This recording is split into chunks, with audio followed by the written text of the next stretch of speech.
Assalaamu calaykum waraxmatullaahi wabarakaatuh.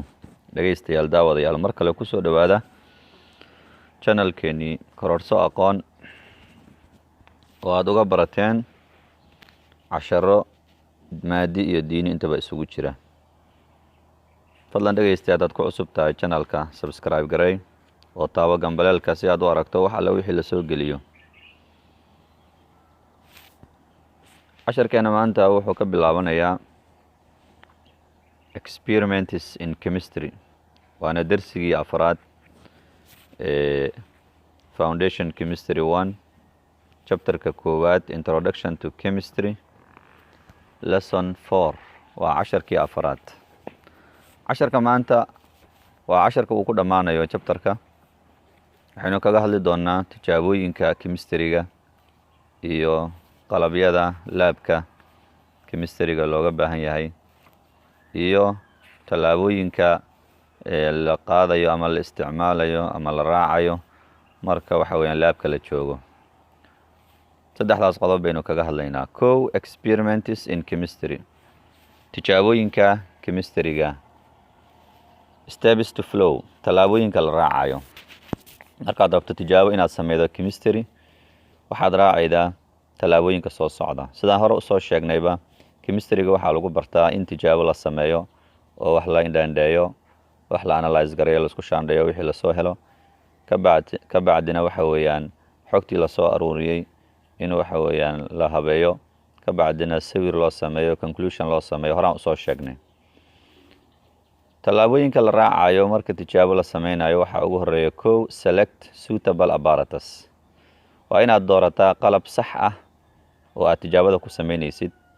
Materials and chemicals to be used, shayal ama waxyaabo iyo kiimikooyin la isticmaalo oo sax ah inaad doorato. 2 read instructions right through before you begin the experiment. in aad waxa weeyaan raacdo awaamirada lagu siiyo ee tijaabooyinka intaadan tijaabada bilaabin. qaybta saddexaad, take accurate measurements of the quantities of substances. in aad cabir sax aad qaadato ayaa la rabaa shayaasha waxa weeyaan lambaradooda tiradooda dheh shayaasha tiradoodii in aad waxa weeyaan aad cabir sax qaadato. tusaale waxaan intaasoo gram ka dhig haddii lagu dhaho inaad raacdaa la rabaa. 4 make accurate observation. inaad sameyso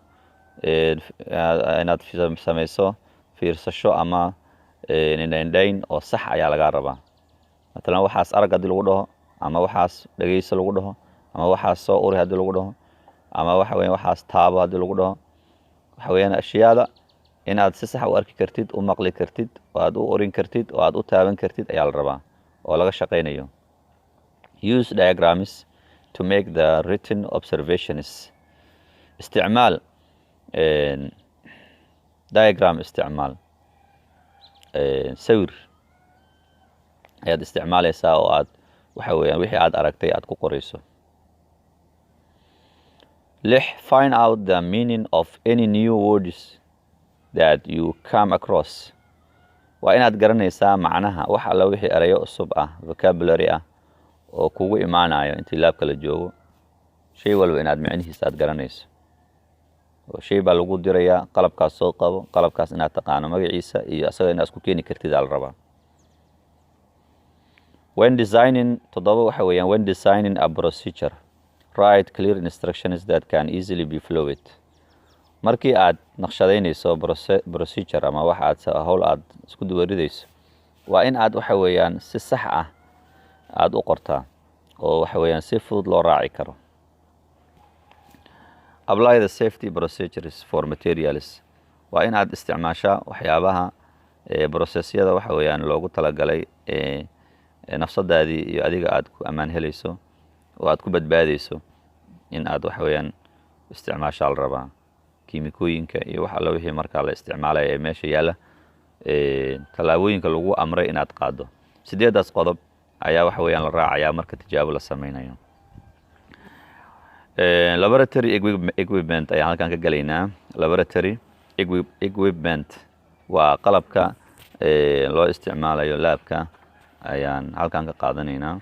qayb walbo hal xaba ayaan ka sheegaynaa si video uu noogu soo yaraado. Measuring volume waxaa la cabirayaa mugga ayaa la cabirayaa. Purity ayaa isticmaali kartaa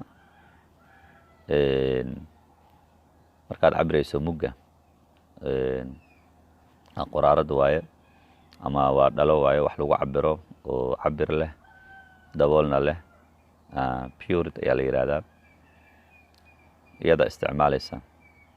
Measuring mass culayska marka la cabirayo shay mass leh maxaa isticmaalaysaa balances miisaan ayaad isticmaalaysaa wax lagu miisaamo sida beam balance oo kale ama electronic balance ama digital balance. Heating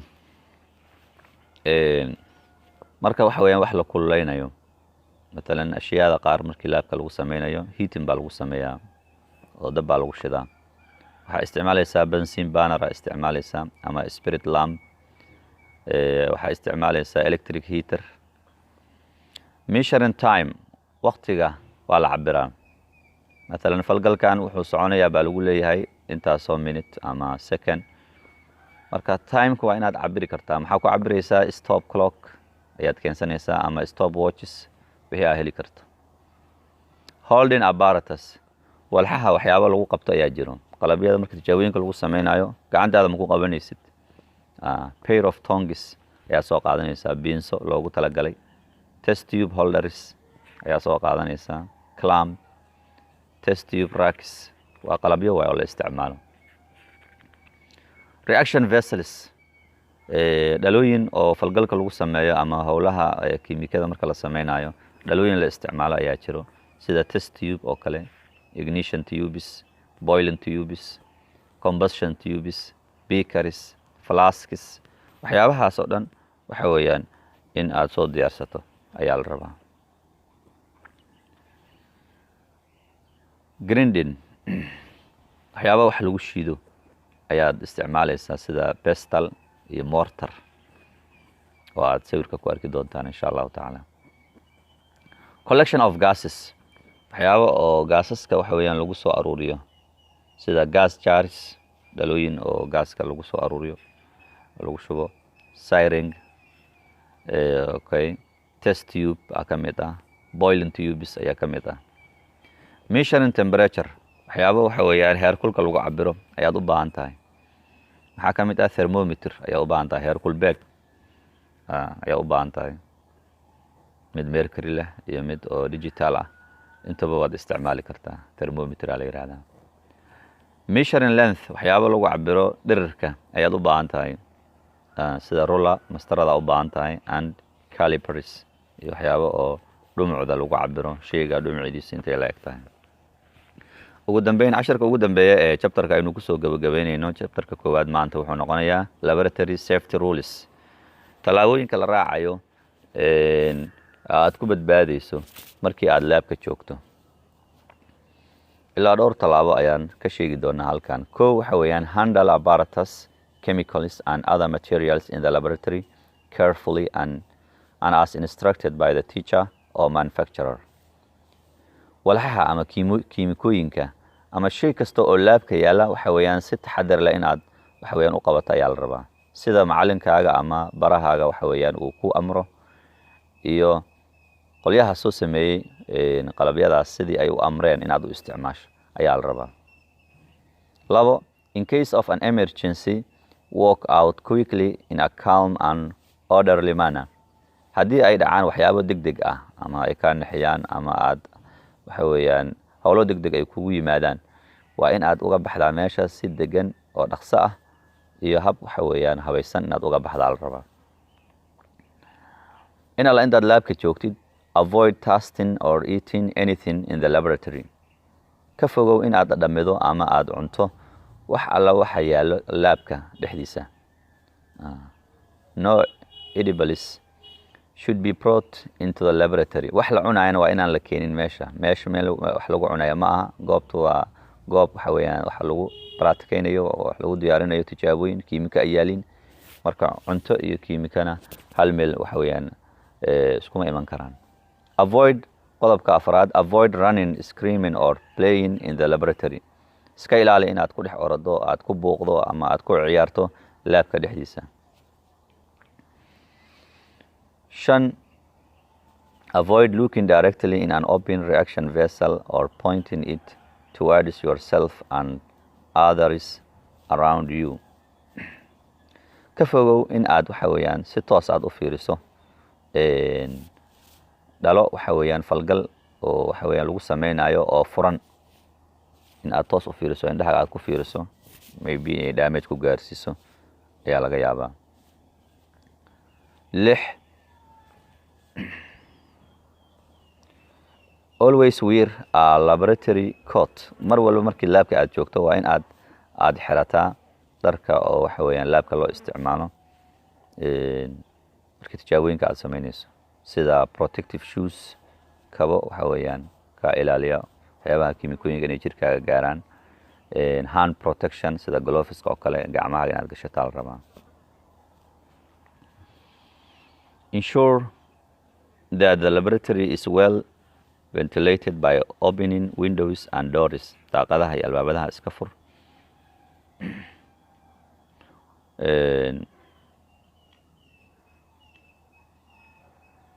qodobka 9aad, wash your hands thoroughly with soap and water after every laboratory session. gacmahaaga waa inaad ku dhaqdaa saabuun iyo biyo mar kasta waxa weeyaan ama xilli kasta oo aad laabka ka howlgalayso ama aad bilaabayso ama aad dhamaysaba labadaba. haddii waxyaabo qodobka waxa weeyaan 10aad, haddii waxyaabo waxa weeyaan kiimiko ah ay jirkaaga soo gaaraan ama ay kugu daataan, in case of any chemical spill on your body, acids, alkalis, wash with plenty of water and report to your teacher or supervisor. Seek immediate medical attention. wuxuu yidhi haddii waxa weeyaan kiimikooyin ay jirkaaga ku daataan ama ay gaaraan ama ay taabtaanba sida acidiska iyo waxyaabaha basiska oo kale, waxa weeyaan waa in aad biyo badan ku dhaqdaa, aadna u sheegtaa macalinkaaga ama supervisorka meesha jooga. waa in aad isla markii raadsataa waxa weeyaan aad waxa weeyaan ku dadaashaa feejignaan oo xagga caafimaadka ayaa la rabaa. Avoid qodobka 11aad, avoid dumping solid substances such as solid chemicals or residues into the sinks. ka fogow waxyaabaha qashinka ah ee soo haray sida waxyaabaha adkayaasha oo kale iyo wixii la mid ah in aad waxa weeyaan waaskadaha waxa weeyaan aad ku shubto iska ilaali, maybe way la falgali karaan oo dhib kale ka imaan kara. Always use clean kaskaga tag